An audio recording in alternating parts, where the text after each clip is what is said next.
अभी हम कमरे में बात कर रहे थे कि इस बार बिना खून खराबे के चुनाव हो गया।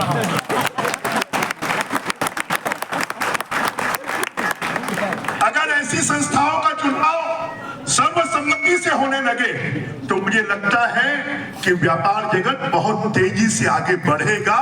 और इसलिए ये तय कर लो कि अब कोई पैनल नहीं होगी, आने वाले समय में चुनाव ऐसे ही सर्वसम्मति से होगा। हमारे मुख्यमंत्री जी और सब वरिष्ठ जन बैठे हैं।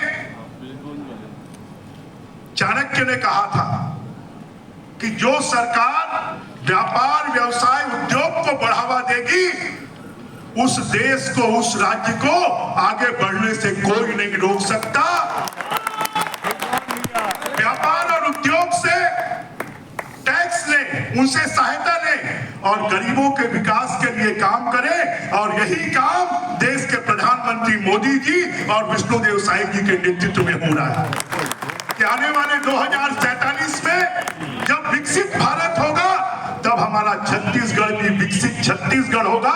ये संकल्प सभी व्यापारियों को लेना चाहिए। मैं इस बात का सब तैयार है इसके लिए। और अभी कितनी का समय चल रहा है, इस बार अप्रैल में ही पानी की समस्या पैदा हो गई है।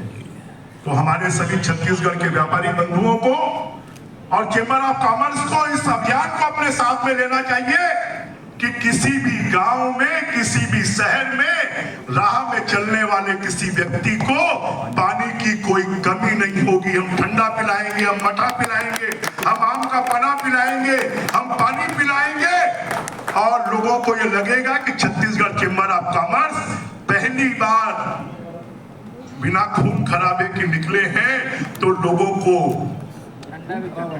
पानी पिलाएंगे। इसी संकल्प के साथ में सब लोग काम करिए।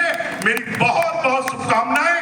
और हम लोग तो सत्ता में रहते हैं तब भी आपके साथ हैं और विपक्ष में रहते हैं तब भी आपके लिए संघर्ष करते हैं और आगे भी जरूरत पड़ेगी तो उसके लिए हमेशा तैयार रहेंगे।